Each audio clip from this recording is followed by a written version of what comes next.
Yo, assalamu alaikum. National People's Party TV. Be moli be kondonna momo be dawoda ani be wati to.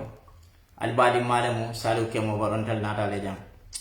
Like kondal takaka nyami lokum kana bari mbulo nata mutal last week mam fintino nang hansa mbi so be kering bari bi naje ko no adokum mala bage pour ka findinang kadiam hansa en moliye bari mbe wato me a lonko katte fay wato le musayndi bari register wala ka katto fay so ni register man nyini katto te fay nola so wala nan ko be carte fay wato le wodali dole yam fintini na bi so bari mbe modu be tendula bak men yalon ko wala be lano to sansan den e be programme nyi jibe kan be tendula bake mbe jayila adum no mba fole ko mbe no kilewna don nata ji janola adum naji ko men so do ji kilewna beje adu no moten ji klatendi nola bari même mo do ko de sansante mo be nyanta men kala sa ko fantul men yalon ko be banda ja andan na family kumandi mbamalu mbari musolu ndokolu nkotolu alinne kumandi bam mo be register ta anna mo be kumandi mo be te registrata kate fawni abe senari alala de maruto ko na diara manso me alonko atala mu kiti te la mansoti atem malundila mbe kanyela le na wolonde bari la famana kanye sifala wala mu nyinti ko ay ke nyaadum bo carte fayoti nyaadum oyebo bala finon kumol yedam nendirol yedam social media kulubali ya yedam bari wobe keno la nyaadile adam baro nyanta win nale ko gambia be alon ko tonya be damindo nin ken no wini tale fa fonte damindo wato le mu no kulubalo li bede la bala fir moli bede la landa kambi moli bede la bari membe kere banko kambi mbe alonne amanke feati mbe alonne mol ka findi gambia diunu ike tumi iko wol manka gambia diunu e ka gambia diunu tumi ko wol manka gambia diunu mine wo sabu bala firune sembo warta gambia banko kan landa tambole sembo warta gambia banko kan konnante yalla sembo warta gambia banko kan ni o saka opposition la karola mine bo gondila baye koka anam barol hasidiya yaje ko momo e register tolla mirodo sila mo membela wala mo nyinti ko momo e register wol kata karto fay adamo barole because yi malle fawnula mi alon ko malle fawne amma fo ko specially fon ko e malla wala de bari la timo me ba ko ni malla wala el fon nako be winnale wala yatinay momo ya lon ko yi register ni to ko ita kafal ko mbadda tanalado wala ndo kafal ko nakam e kafal ita man ke gambia dinti e kalole ye kiskisi bari memem fona momo ye lota momo nyaata ko ila kayto dinna wolle bota min tole ala fo ko man kal to la do kuti ais la do ko modi nal la fo nalta ais yal mer ko do jibe yalo nillanda tambi ko li nyanta bolale nim bala firu nyanta bolale wala yati non kon nan namulu kumandi nan nakato beke yata yeri ji sa kol lafitala nyamin nin katte fay watu side sa katto fay kol lafitala nyamin nyaadungo yebo patio dolbe fala wala usen da bolen nana ya fontoli ni arda modol be lamoy kanjam wato me mol ko yud APRC sorong APRC nyanta burkala gambe banko kanne mol bol fokan ba usen ko nyaali la ko APRC fone be fam fala ni ayatara mol man karto fayi wato UDP turo nyanta fala gambe banko kanne this next election baro be keno la nyaadile ni mol man karto fayi bari mol men nan ko telephone kesi ka kabo kombo kata sandol to pour yeta register nyinige ya je ko wol phone te karto fayde e malla wol phone na e kasika wol phone to le sako mol men nan ko yewol tar carte fayde ngral to e kany dindi register men foten senata ko e telephone bakanne e la mol men no kata sandol to men nan ko inana ma register soto sandol do inana man karto fay sandol do ya dembe jamano mumo be nyina wolle wulita ikela dimbabe ni la dimbabe be sirum kombole la dimbabe wuluta kombole ike nyule ke bula moto kono mendu si man sanjita nin sewdu si ike samba register la sandol to ndolla molu kamengela do ko mumenti kabula luwale noma luwale memfo e katama walla nin hormanda ya be banjunu mbenya bala me be ke kam banjunu because of rohi maliki lo ado be ke kam mine kam ma pour meyo carte fayo atale sila woto nyaadi la kotek amantara ke kam ko usen dabol nyanta kanyela next election baraba ke kan na tanyanta kala meyo to nyaadi la next election gambe dunu alinna mira na ko tanya jibe rohi kam momo register banyun sato kono ate fon ko na interest abani saka wala kama because rohi maliki lo ya no ko si rommen abe sira kan next election abe fola lale mole minaje me yalon ko adam baro be wala lonni ada te kama ya danne afoko mo siada atol ateti namo adam baro kan fo adam baro jikala ay lala ka to to dinkirado barabe sirande nyinako nimma mo mol sama nan ke bondi dinkirado ke bondi nyomi woldo ke bondi nan kombo woldo yene yeri ji sama nyum sado ko ja hanna re mawulu because ay sile sambo nyindia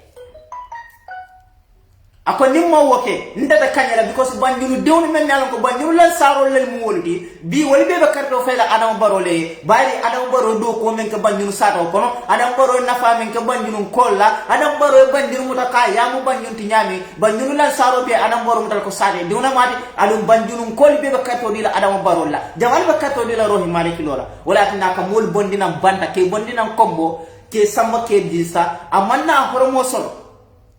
wala ti nam fama dinde nana fa nya ko ne ko hana musu sutiyo ala kor da kate banyon kol mbenyum falale ali al haklotu ba ni wakata la keda mbella miske ko munyinde karohi maliki lo fasa karo malik lo tambe ngin dinkira o mum bella mistake ko bari nabe kala kodete alinnan haklo to bambe men kala jinnalo rohiba ko mon noma ala diamo bika dia ala diamo kona mon hormo soto je ala diamo kona bika bunya soto je ala diamo kona bika famma yo soto je banyun ko nyanta mole kala banyun me alon ko bi gambe be nyamu banyun net amanka ko banyun dam malamu ko sato de men barkata gambe sato be amanke ko keno men balbu alla keno nyi banyun na keno nyi wala bunya da keno mu mo be bari ko gambe an ko jikita allale gambian ko le banjunu bunya ya banjunu horama ya banjunu diwnu bunya banjunu diwnu say Allah kubali bur rohi maliki lo bara kaka ko sey banjunu kollalla banjunu ko Allah kubali bul ali lo ban ali yaje ko mol mi nan ko kabana kombo ban rohi maliki lo keri jista banjunu sato kono ali yaje ko registration o enda men fala gambia diw be sako npp kol an na family lu kol nambare musol kol nambari nunu kol nandokol kol nankotol kol nambamalu kol yeri isaluta sai te mobile keme fula wala yeri isa gambia kono adum ayisi ko be sulari 1 million kilem pour wayeri disa ikona sanne tumado ni wobe register mobe register no ntol be sulari menula wala yeri register no tumado ala ben demal adum be sulara mbe kuma fayla na molukan mol be bolon kono ben yalan ko noy mawulu jeluto ila takato fayle yalto alna mbulo fay kan ne mako yete yeri yesani ni na dinkiral yudi bi ngol be dawon na de ibe dawon na yalla na ko te winna gambian kol adama baro abe menke kan ay ngani yo men soro anin kaaje nyamin tolu ko mon yalon ndol ko mon yalon namoy malo ka fa nyaadi le no jaran ko felato boran ko ke mulun jawba menni lamin es damba di bet soto no e ka fa ko atobi ka fono nyaawuru tole mu de because nyaawuru malo ko to mu menet bara man promo sura man bunya sura ji do man dia ni aja man video fonta ma fan findini de cewle mulun jaw ya ko len nyaawuru ko ako nyaaya yudi fin ko ka fa ko mbenjo laj akoy yakela wala tinne be jola bari nyaawuru nyina ta ko NPP dewni ni UDP wala mu kilintinu wala be la buteta non ala ko nyaawuru ye ko la mini jaga fo la mini jaga buteta NPP la to yala ba abokar jida buteta NPP la to yala ba alu nyaawuru ko manyen ka wala ba bara la fa ko ala ko UDP ko le ko makam ko biri ye ko be la kila kan fo kila na la mo tara ko izhabu habasa fa inna mulukuha la yazlimu nafsun shay'a kila leo fa ako alta habasa wado kila fo ma mufolo ako ila mansa ko membe ja timno dia mo kende ba adan ka motonya itana habasa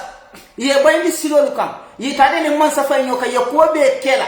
ye kila na mo saybol bute ke samba bere kongol kam ye bilal wol bute kambere balule kam e konda sanne fenke yasir kera nyaadi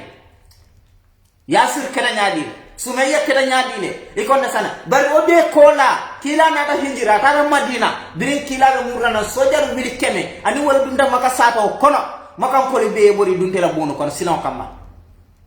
ibe duntela bono kono silaw kamal because ya mira nun ko kila se to be kan kundu nole bi sembo balale ama saya bala ama kamo babul ale kila timanda linna mabo don ta be fala because na e jonto bi na ku jow membe lakam na kuma jow membe fay na nendiro membe kala na kada firo membe kala bi sembo membala nimma mabo don kila be fala bar kila mi ka fo kila e jola ba al wo fo nyaawul ko maani usenu dabo ani adiyam seka ani la moli be ala fo ko kila fay do makam ko delo ba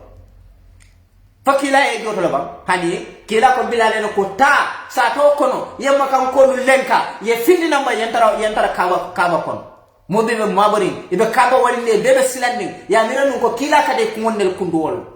yalla kila ne kila ko alta ala yam fataliyen alita ala yam fataliyen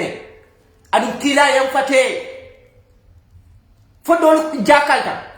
like Sumayya wolu jakalta ikafo faye ko dole membe ke ninna nin kiola ayam fa nota nyali la wo sonno mo so nyali alinna yam fa nyoye inna allaha ghafurur rahim ala mu yam fa lalati nema lale mati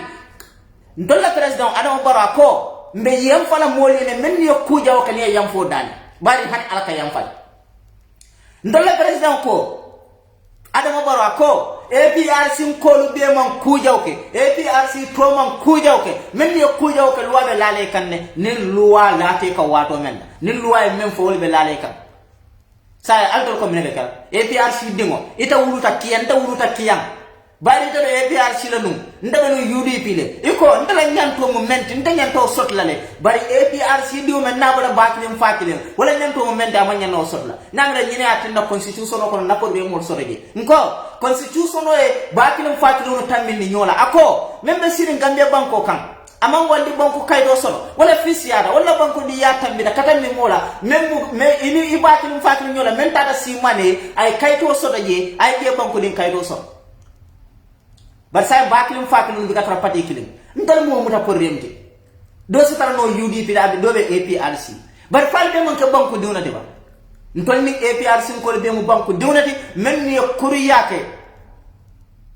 ni kuriyake luwa le se kitio teno wol tema bar wotati ne la banko di yaay mo so la même fala moliye alna nendir laale bule nendiroke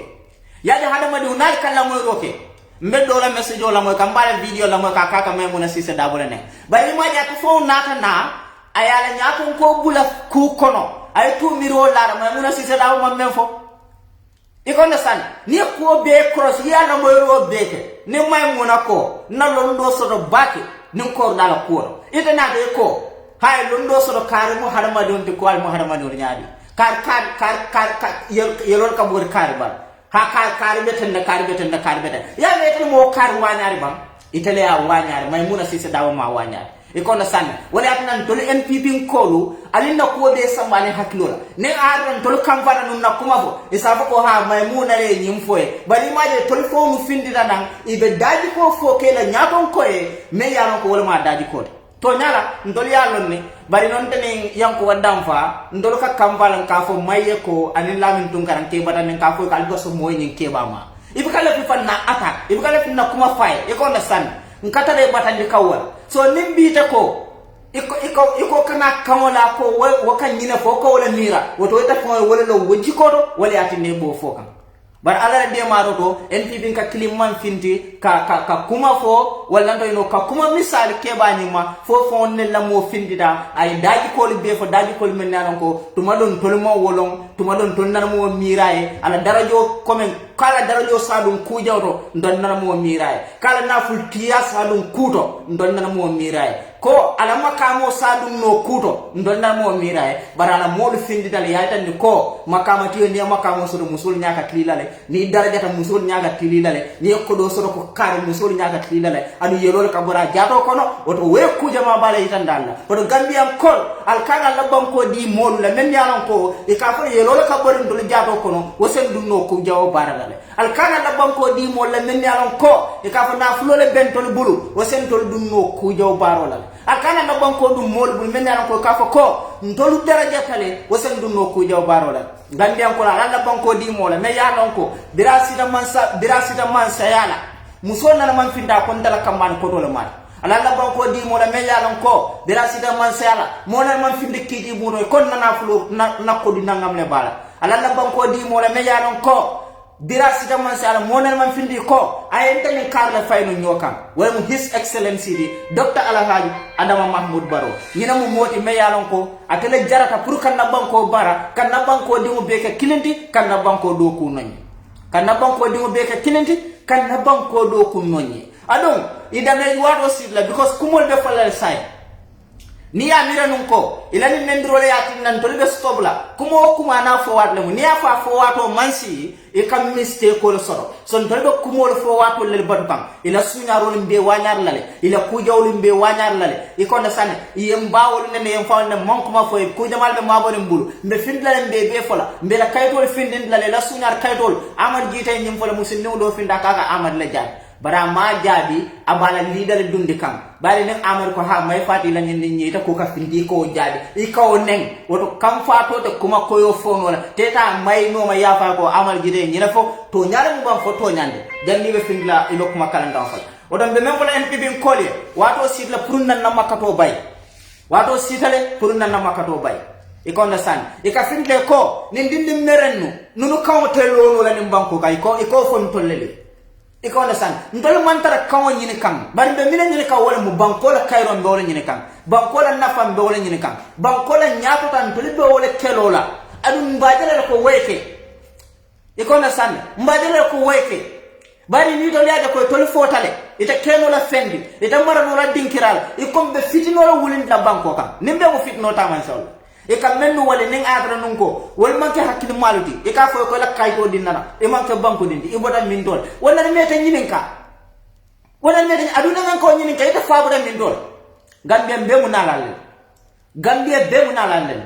ita fa bodan min dol e fa bodan min dol e ka lo ka mo nyinin ka e ka fa bodan min dol e fa wa bodan min dol alla korda be min dol anyon kuron baliata ke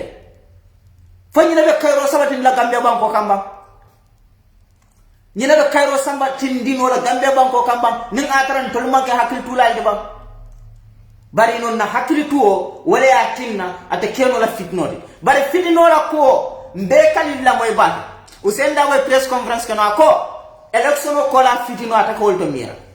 woton naaje ko usenda boy fitino la mabo ay fitino la fudi akala difo kon karte fay ko la lafto la finna na difo kono sanyi mo ni fula man hanyu nun menna ala fa this election numo botala ase hanya ay woke because a lonko atade karto winna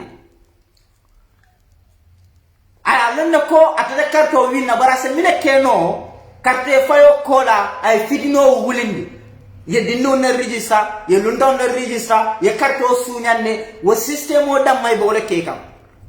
bari be ilani mol men be ka register ilani palasol dibde palasol nun ko don ko ko wollen protect because usenda boy ko ta keno la mansa imale jalo ka vo tasi dobo usenu dabo tasi dobo mansa tite bala ya no ko usente kela mansa dile bari sa mine keno na dibite wolu anina meyolu na wol tribe no no wol protect no molete ye register bara mo lon ko ndol ta sino lan dol ko ni mum makati bawle titem banen na same ye gelenna iten fawul nen na same gelenna iten dol laslo nen na same gelenna ikona sanne mor ka faliye ko adam moro la mon sa bantan ko aka kuma ken sona faliye allahumma malikil mulki tutil mulki man tasau alal mu man so la man sadi atale kam mo be man sa nda atale kam mo man sa ni mendiata e ite man sembo soto kawla man sa yabam mor ya faliye aka kuma ken sona faliye mor kasa usenu keno man sadi aka kuma ken sona faliye bare mem mu man sadi bi adama baro adu alale yakeye nin ala wato ban abe bola jele ba sababo mu menti bi anna tan na karte kesolu nyene na karto fay adama baro e ay burste house bar gambe dun ba pare nat na me mo nyomin ko la kunum nyomin ko do message o ki nyanan dinno fonni ke mera akal sanyi mo nen fula wakam men fonye abota sato men to last time no meeting ba keta sato men da bodo sato lo ibrahima wol tarda no sato men la min chamol ta da men danem may wol e kono da abota wol to ako nyembe li mani en dañi nako nyomi be force this election on ako nye pare sifa be jang ako nye ko non tol nang ala yalla nan ka ko hanni mo fo nka ko nyaajel nka bari de ko kini be ndawrende nka jaram ko to le be fosta nka do mbesilan ni fosta e kanta jelal la ako nya hani jaram ko wolunde adum kom bo fanan be wala nyama west coast la min jara patal be fosta la wodo KMC undanya katal be fosta la ji bandum kiaman katal be fosta la LRR kiamano katal be fosta la jaram badum ko la kiamano ko to le be fosta la Umar Sarwol, Umar Dramewol, Ninkia Manol, Bubu Dramewol, more baby lori ko, it will be forced because he man la fi yamalu. Say you living color determined tore. Yalo UDP nyanda kukili na understand. Kuno mol menye UDP ka UDP. UDP yursumbalu, tundol kang, di walel mu Adam Baro la yursumoti. Di walel mu Adam Baro la yursumoti. Imade ko kuka ka wanyari, biri yenni sukmuda ya bade ba burfu di badala. Nyaman na dipitawo. Baba Galla Jallo wala audio bula wala tado fura wuri kanisu ku sari banjul yaga kanisu ku wala karto fala nyune ba because tolko ilanga ni mu nyinta hanna da gambe bi mu bele be fala gambe bi mu bele haajo be tinyala gambe bi mu bele accident o sodla momo ka diamo Adam Baro lo to yala wobe fala le bari dan ko to le man sa ala fo usina tabe de mala marala wala Ibrahima Diba birinna mo akafo Sundu Touré ko resign mbala fatay bari maye nyum kumo membe fo Ibrahima mammalu no kede fo Ibrahima ka audio braka fo Sundu Touré ko resign ako bayri toliaka bayri na mo sakunda konole je ngela bat adun la fa ko inda Ibrahima gambe dum be Ibrahima le ya fambay man sakunda kono grupo kono ka ko grupo meye ko asiyasa wal akbar arab karandun na grupo dem lume Ibrahima Diba aba fambay la ni man sakunda kono ay audio bula woleto aka ko president Barrow ko niano ile mbay la man sakunda kono sai nto adama Barrow le Ibrahima baybang fo Ibrahima le ya fambay adu Sundu Touré o be diamu lale Sundu Touré ka diamu londol la akan diamu mira kendol la akan diamu le pour ka gambe di unu karandi ni ta ko itala filindi ro wo manya na o itali la molla ko nyina mutonya de itali be fambatandi kan ye nyina ke itara dinkiral iko Musa Dramé la kor la ko to liata mollel ke register je do ko ka lunton na register bar bilata Ibrahima audio bla ko ima amanke mabor register ada amanke lunta register bara amanke amanyen na kala wala kor da kon basan sa to me ya lonko ning agara nunko nuni support la sodoro alla misalota ning ayatara o sa to kon UDP support la sodoro tili wo kor da kinon kono iberi istake kanje mo kilim man findu o sa to kono kali kol ka fade ko iberi istake kan nin dalta mambeta woto nyanta lon na wolto ko fa sabate tollo sato kono fa sabata te tollo tundo kan fa sabate tollo dinkirato fa sabade di ni ada UDP ko la ko da kono den nu wolum fon registre kala je bay minamu kuramo be suwonyin kono tilobe warali yedin kirande daje pour molu se taraje tilote mala because ye dal to programme yon tilole be je aduno kuramo man sembo solaje wada yole sije ko Ibrahima ya fa nyami ndolde mbeli manyana nyinna ko adama Barrow this election ay o win adu na fali na fom fali nko ndolbe men campagne kam wo manke this election hani député wala election ndol man ro campagne kan say hani mayor la election ndol man ro campagne kan say bari député ndole député lo di Gambia banko kam ning ala naja ta sa tala o be winna mayor dinkiralu be winna fengo fen ni UDP ya sotle bi adama Barrow barakole ya sima sanyi muwan nim fula UDP ka député jello soto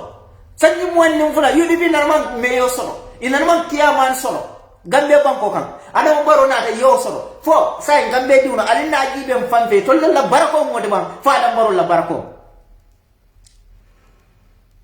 kiyam ko le mendu kalo ka ko nonu me fam kalawlon nonu council lo jam nsina jibe kate fo ko la mbafla le ko alta ko dañe bari bude because you don't be win nale 2021 to be win nale na jara man satallay bar kam fani hadani do men albala bi kate fo ko la dol dala hadani nale banal ngen dal kanta kumbo alkanta ma bomma malla fale malum tol le wuruta nyokam ndolle mo mol mu bakilum fakilunti be dami man ko dom solo je nit nan kam kana kam fan kam kanon kong ndey men fo kom dol binnale adu no do kula adu wobe kelale na jera man satallay so no way kam fa mbe men ne bore kala bari ndol pare dalde ndol ya do ku dunale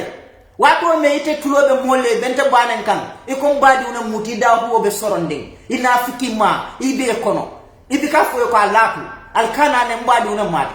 wato le nte ya do ku mbederi mbika jodo mbadi kendol yaje ko nsinyo kendol sate din kendol yaje ko ninde nyanta fasala bari be nyi nawo men dera na mantara jokan abe tankundi abara do ko reke kan wato yamre nyira to tonya kamba ibulatan noma yem fasa adun karte fayo ibe kardo fayla nya wala nyama na dia da man satalla nsina gibe akola be kala nyandila bar fitna ko men albatu mbafala baldan la mbafala le ko Gambia banko after 2021 ata kala ko no 2026 de after 2021 ata easy la de momo fitno sama na Gambia banko kan ikumo kan Dr. Sidat Job ntadia mo bale tra kola bari no ke ba men mutedi ila ko mu bala fale bari no du sano mba fo ko tanki somo ye hormone mbuñata ye docteur silati jobuta ya destroy Gambia banko kan bari ye men fay londo handa na fanka so le bebul ni bike mira no la londo mena fa bari du sano nal ka mankaran bara miro so da ke mira na sondo mo kono wo kanyen tan tol fele aduna president sondo mira kendol la itala ni lo londo fanka sifa amang Gambia na fa fenna ay mine na fa wala mu ka Gambia diwnu tora yaade Gambia karan nalu alna kuri yabula fitinobe banko kan asababo kaka karan nalle be ni fitino be sabu kan Gambia banko kan ni ada wonte to ko mu docteur de ibe yaaje be man sakunda kon sanji jelo iba ma ko la kuri yale lo docteur londora iba ma ko la hasidi yale lo docteur londora iba ma ko kan nafiki yale lo docteur londora iba ma ko kan mo fale lo docteur londora bari bi mo me an ka mon londi so abe man sakio ma ko kan tiluna aba ma ko kan hakil kendola aba ma ko kan ban ko la nyaatu tal ita ko manya na kilo da because londi tabu mina mu londote ali ni ka ba ni nafiko ali ni ka mina fo mu londote londi wol londi nen ala teje londinde ila londo ye londo men nyini iba tamandi kan menna wala mun tol kunkilin nafa adun Gambia bi tambita wala pour kunkilin nafa ba fa Sénégal le ko président Barrow fere tarake ta talul nim fen mais ya ko le findira folo pour Sénégal le bari sama sira men no ka fa ka fallu redi molla ale tarake do jele de namiral be findala le o faram fanni hakala silo nyaa jele mile be ke kanje je do ko be taka nyaadile ala ko Amadou Boje ye findi bang a fala radio to a fo Gambia diwni hakala silo be ke kan nyaadile bi ne adra nun ko mo tlin nuna madi amanke nafikote pa Amadou Boje wato sidla say pour ye findi ya fo mole hakala silo be nyaadile e ko understand basa birijo mbe wolonne wulle silo Gambia banko kan sila man tembati wulle la silo Gambia silo le betu wuli silo le mu besti contracto me ya deda best one wala mat momo ya ko yow silo nyin tama ya nako tonya adam baro do ko kan nyin la schoolol high school jellelo abe marso lu do kan alina finde ban nan fo Gambia diwni yalla na bal journalist sol fele pareta e ko Gambia diwni filinde ba jannin carte fayo ali ki jabe bolal bari nyabala albe mol trouble kan kabo ko mo kana carte fo la sandodo na molu katara wol konal men yalan ko lonyol lel modi ni do kukilinne ni katara diam kala UDP motol kon e kate kedi je sa sandodo wada mba falale ko ntoli yalu danne ntole ni ndo kula no birinjuna adu say men projet wala mo nyinte ko pour ka mol wakilindi yeta yakataw nyene ye register nyene wato sidla pour Gambia di union register no nindi embassy de yeta yakataw fay adam baro la boxo kono ay ke number 1 election di Gambia banko ka history to adam baro nabe winna nanda kala history la nyaadum bo kadre fayo birin to ba fala akeda lan nin sanela kiyaman election di LRR nko nakato fayo nyum tola nyaadum bo election bar nyaadum bo da jelet mel lota fe wona ta lola fe ko de assalamu alaikum salam aya ni beni bare tano tana neme be kere bijanne mba ala ten to kono e ko yelo kambura fana mbala ngo ko yelo kambura fana mbala ito nyala de kande ngaya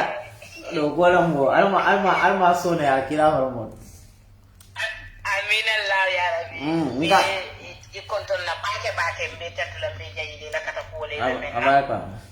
ebe banku do ko la fa menye ko ni we kalanta yala nyi be jota ni pare tam be dol bulo kata ya wala mo kana ko one by one apo ko mara baliyani faranta buliyani kalanta ya muka ke nyi be joka ya bondi su wolle ko no abantan tele men represent ko muka nyi muka entertain adum amandalana itol dum yeme represent bay o ko itol mo ala do jora do kurangol leti iteli bamba wala wallahi lafta ka lafa iraila ka chaleto ibrahima di bafo janne yala ibrahima mo tola wala billahi billahi tole o man da ha fona je iko dabo dingol be do ko la ibe man sa ya do ko la kata dindo bi je wobe GRA wobe do ko la ya fama bai iko ni wobe wallahi ita ka sindi ka mo ko alim panam bai wallahi tole sototale bari tole wala ya ni ko badi bu tole mu ka wuluje to nyaande ni wuluta je mu ka finti to nyaane fabande bari mo finti da sita sunya e wolete dindi wala sita ne asunya ba maliki dan kale ko wallahi no asiya bari bu yalam tole o siya da je ba ga Allah yanko dan so wal bari ibrahim o tawo kai no mu ma ti wal saba ka siya o fanan da Allah je ko heri ali kisi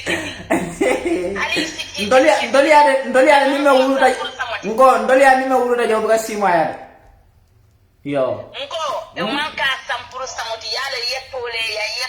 ya foi ke to kasara wallahi futata wolto bi wallahi ikole iko dabo ya bai dabo dimul me da do ko la ate tole mai barayi da barakata fele ba hani san ga kumbo lawo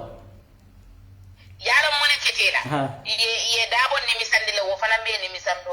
ya wala mutonya ya kondala do ko la kadam hani kutike vice president ya definitely bi mo jamal go nyine ke wallahi ita tara fa ya soto dindi mera mo men ya lonko Europe ko na je ma to ko saka ka tak ibe la ko ko hani bilo men mo bilo ti mo ka jono ni me la wandi salote ke la just on a single bed ndama mo ka jafide mo ke la single bed fen ko kan just a flat studio flat ndata fem ko bun ko na tili won tata fem fo do le ma bayo tumaran kewo men itamata ko ku isata kino je ye ko keje woto saje ko itana soto damole boto bari parantambaliani marabaliyani nonsense ni wala ka molbe itafa bakel wada bala fera ikoni ko nyindindi we me yanon ko imam bataka muta ima UDP lan dum kala muta sakannanta wala na ta yate nambara wallahi mo monta mo kamona karala to nyala de anene bataka gambia bari ko ba kala men gambia to sonno wala monta gambia kala jura mati hani barin ko nyimma yalo moli o fon fay moli ya fon fay ne kay ko yebata men kana son dindo ya tinya mo kemoy ta patiye nya to sanji mo alite amata kije akate jida wallahi kuri kaira ayji wa ayji ala fa ayji no ajita wo amanji he's a natural booster let him stay there wallahi dan ko tronko ateke the president in waiting till 2085 but in the men kan te jakali fa fo woni men kan analyze ko UDP be winna wala muka wala ma calculation o bande no nyoto hani de nyamma même fo beje wol jama baade bantala jam mol men nan ko be fenyino le bule ka audio de ko lamani men ke ko ka kumol foye wala ke ne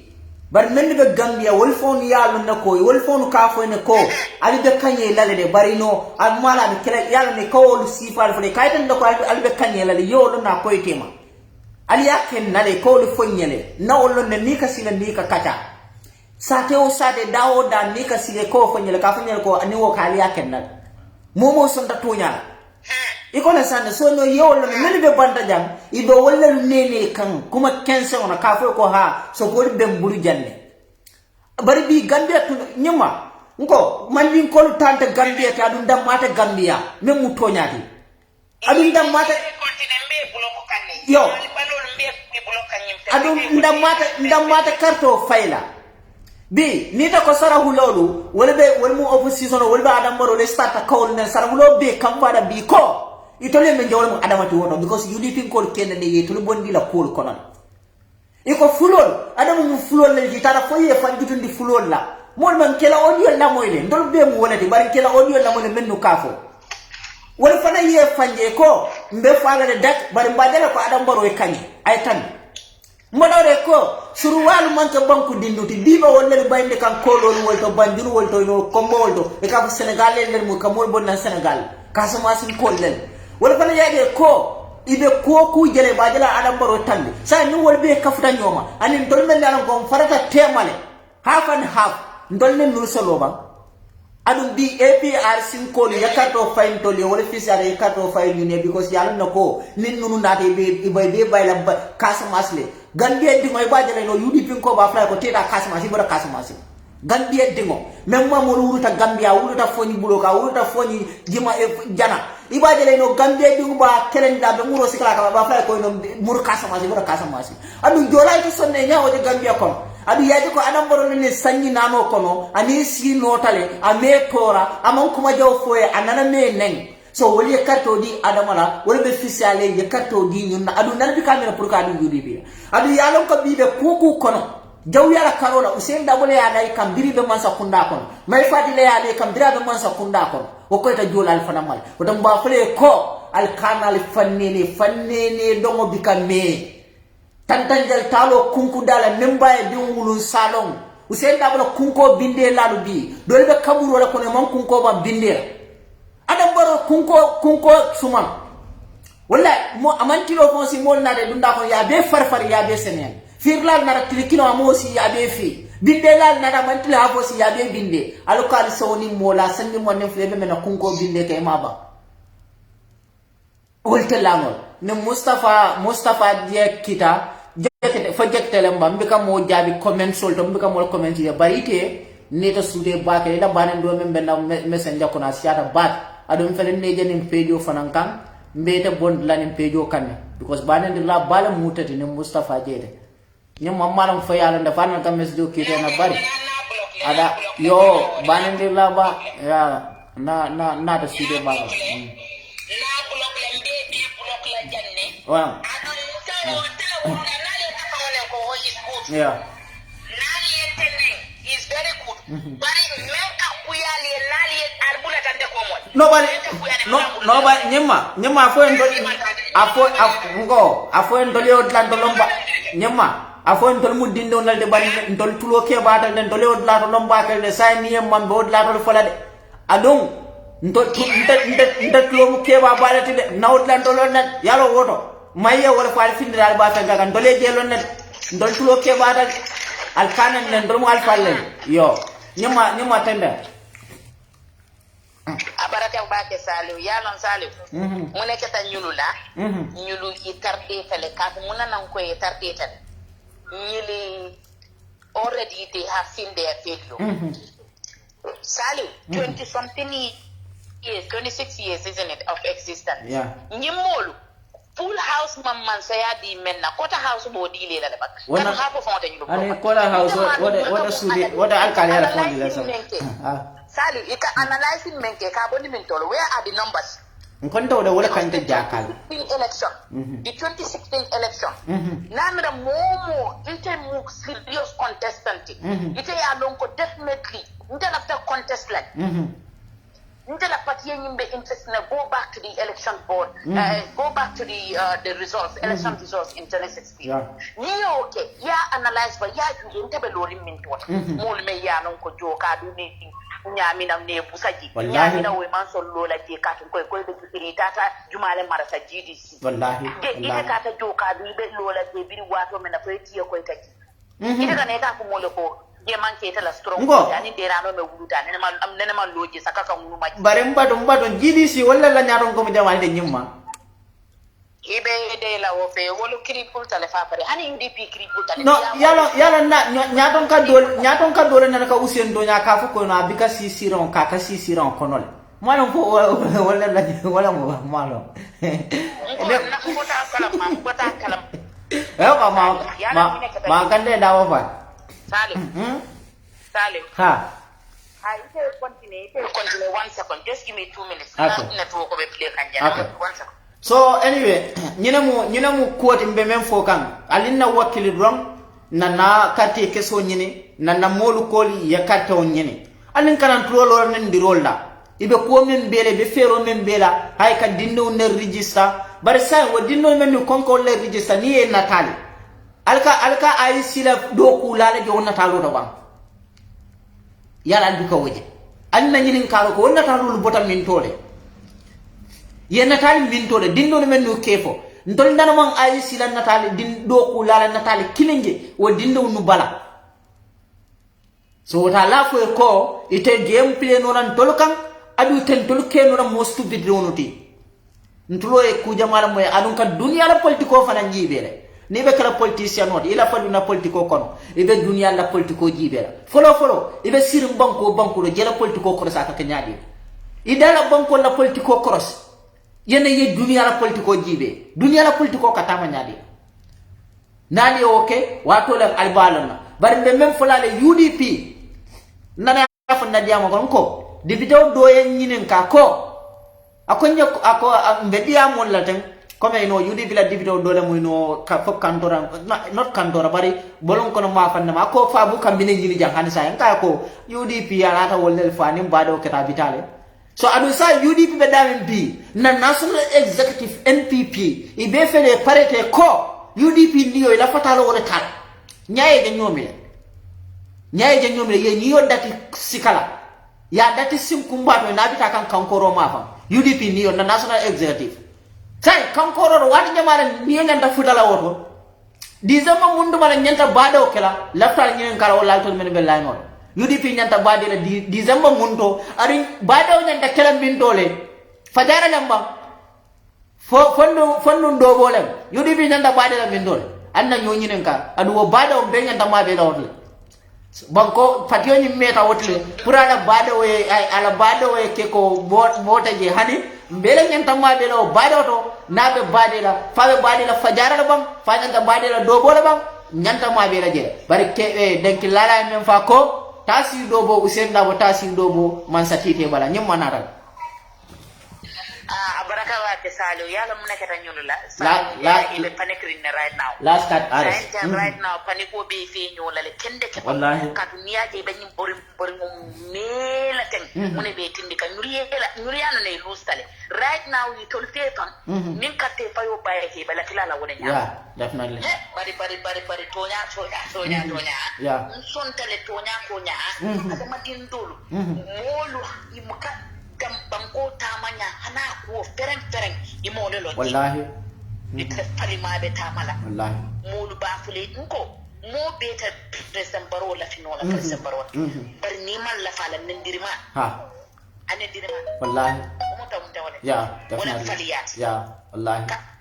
kata pati do kono kasita woto ya understand kasita woto manke problem di bar ka mulu nen danko dabula man saya you know telling alat to man ke alat ta mo ya ko de ako he is ordained to be a president you can ni se mo le même fote ni minam boyon ni kul bi ketalan ko kum faya kuna te dam mala ba wallahi nala man saya to po jadi menna itele tamata adam barole tamata gambia do ngol son tama hani moy muneke gambia yimu kanel la molula wallahi gambia din jamaade sirin bibe derin imme bule to la faranta bule e man doje be nen diro lañ platform to nen kanana ngal bi topati wallahi atol man kende ya atol la bungol kono fangal man la hajul jarano sakaka mol tirati de banda pour ñu li yalon koy nindu mal le kan wallahi ema dan ndama ko la gambia di ngol yeko nimme yalon ko ilote nya nimmu yalon ko ilote nya ko inate yin ka gambia di yale tulo sek salu continent adu wala mo nyama kam mem fo wala mo toñat gambia tambita wala le bide ita yo wulu gambia ibani faybo gambia ma mo lego gambia mo kalo nyara ka fo e botan min tole wallahi no ni ta fana yatu jede no ta fauna wasa wanda adam baro do nko man sabi ka fo moy ko keloke man sabi na bi ka fo dunia kono man sabi wata nyawnyam abi ka fo wala mo abi ka fo moy ko keloke man sabi ko okay bari ita ko na right constitution o wodila ita ko na right banku di yana nyanto mu menti ita ko e constitution o wodila inyanta wollon na handa tara nunko ima wollon ima lon ferem ita mo wollon bari te fona miro to inyanta na ko ndafa na mu banku dunati ko nyimmen kanyinen ka banku di mati nyami so no wolle ta nyaato aka fo ko haybota mindo ibota korda de mala to wo mu kulam baliara moti kulam baliara moti ala itan dila ko wonta to la do kuti ay si la do ko moti adu namari kabe bulale no mo wala be fitno boyle ka wala sa ita fanan na do ko mu menti ta fanan nyanta wala ken mota fa ko nyanta nyina kala ba ite fa nam fo nyanta menkle la right ite nyanta o kala ngo ndalla molu narma moy ko elba NPP ko le tara farato yi nyabita molu kanje ni molu be nyora je ye video finden anyu kulo mbali ya kata register lato e kamo samba karala e ka video e ka dundi social media ko fo wala concern moti ba ite amina dum ko mutla nyanto lati wodi wa ila nyantante woti fayi tan dole mu woti bala firuna mu woti kulo mbali ya mu woti landa tambola mu woti adu gambe diwnu nyanta yitan la nyolale e kada police station on mo wala to kada register dinkirabe ye moltare be register ini la camera e kalo mo ka fa ko tabo dem bintole lun tawda muti ban tan wo mo nyen nakake adum bayamaro kala mo mbejikren ko mo wili kema wor wala tudaje pour que register because kema fula wili kema fula la register sande wala na merci ada woti mbejikren because I see même mo million kili laftal pour way register nin mo men be tuaje alla nyanto mu mendi ala mara al kana so moy camera lokan aye nyinin ka kuma furuna ning ayata non ko tonya sonda ko gambe diwna mudi momo yake ila right mu mendake ibe fitna ko reto de usen da boy wol fa ko carte fo ko la fitino ataka wol to miya because a lon ka to winna barabe mem mira ka be fero men tabi kan fitino be kala nyaadi le wo fero be tabi kan bir sainara ne election o bodala wala mu nyinti ko e ka dindi under register yes ye carte o sunanne ha ye lunto ne register ha molla bodna Senegal na de register tandin tan wo fero lelmu pour ka fitno wulin bare ba fra ko wadu ware memfo kasala fensola isiyo be sanjita woro anin kasala fensola isiyo be sanjita senen sama men so ne ate sai de fo ya tous sanjita senen sama ye jombe fensola da America embassy wala fa sanjita woro wula nim fula isiyo be wodo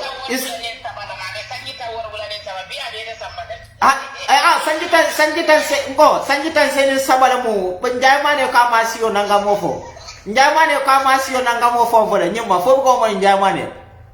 ako police kay dole be dawo bulu dawo ci sanjitan senen sabala so you understand so sanjita warula nin sabanda men be be jibe ka sanjitan senen sabala anna kondi wala sai de boro ita ko be sella fenso la no le kodake nsinaji de America embassy ni ya de man sella fenso le borno next election o fana no 2026 la mamalo be samal na ne lo do fana na yamo ni bo fana keno so no wala mu ko din nada pour ka memfo alinda wakili na nyo encourage pour carte keso e nyini wino kata wala na nyo encourage carte keso e nyini wino ke wala sector walle no sanjitan senin naga sanjitan senin sabari dron na sanjitan tamo sanjita woni no kanzel je no da woni je so no nyina mu kodi nada menna so mbal beten la bag mbal jayila anyway mola la faduna no bayo jamala mo ni ne mola kala fa joyna bar anyway malo men kilimu nenna de joyni ni jang abe kol yala nga ba ko yalla le malo janni binam bane na jam because dol ka president na talo kira por faro le yana ya jindi so anyway I don't know who is him New York boyo so anyway nyina mu koti nata menna so adum belafla nyina ko se nyoma ko kendeke na nyo kumandi na nyo wakilindi na nyo limani yandi fana ko nin karte fo men kana adam barole ba winna nin karte fo men kana adam barole nyanta ka win alla na demaro na joli mani andi wal ibe mol sonno mo tinya kannan na mo do la audio ma ko adam barola mol dam malbe kuyala dam malbe dunna nyolale fitino be dunne temale akata mo alanta ta kasamu jindi nole nkai ye fani ite mon fenno ha ndele afa nkai ye fani mon fenno ite sango jindi nola ite tol dam malo kuyandi nola ite tol ite fitno dundi nola dam malo tema men so keno ala man satalla ya fala qur'an o kono ako hanna tara le bajiyo be ka duwalati ale duniya yiro be ka walati al kalbe mola torala no albe mola tinya no albe mola ko dindi nola nyola albe mola fenke kela fa nola ako ninda manso ate kela ala lewo woto mba fali ko ni la morolu be femo fen nin ala taje ndolo manso ala ko fani yala mai adum ba fala le ku kilim beje ndolla president on ni moria kolu ka fo ko men ka bale ci ko lola wala kan hani amo soro wota sonno mo kon wota sonno mo kon nka wuliyan mo le ba fala haye moro le samba stay house ye moro le mabo jana ila kitabu kil ko wuliya balu fole nka o diol sotle bari woda to odo adam boro la kan men akam men fo mo yindi ko ala do ko ala ngani ya senaya ala gambia kano ala gambia diwlu kano wala ba to murun la stay house wala ba to murun la stay house so wada nimmem lata ko ita fana mbide stay house le ila bare nyobani ngo sai na modolo de wolbe dame sai mi nyaaje fayno nabita ka fajara ma fa wolka mabole ka ito katal ikata kotule kada mabu kotule fa janning adam baro la mura ne adam baro ko boje no ko biya ganda tala janale ito katale ka bo ma fa fonale because ibika hani yalo ko kewle mata nani momo nyoboro ka e boy ikulole bebe katla alo adam baro mu molet men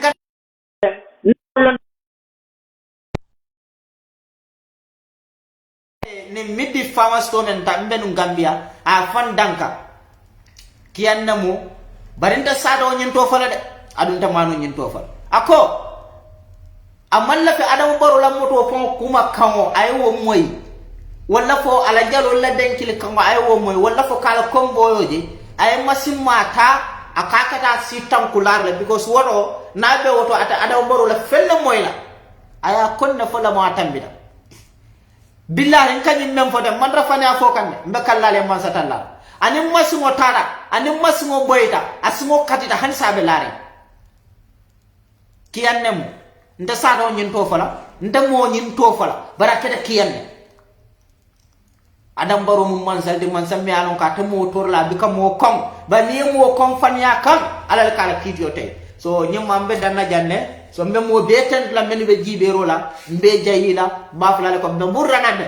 e bare na lokon kilina bula so mbe murranande mbo fanan di la lale maybe nin tilolu kono mbe murranande no fanan so mbal ten la mbal jayila alama alen so tenni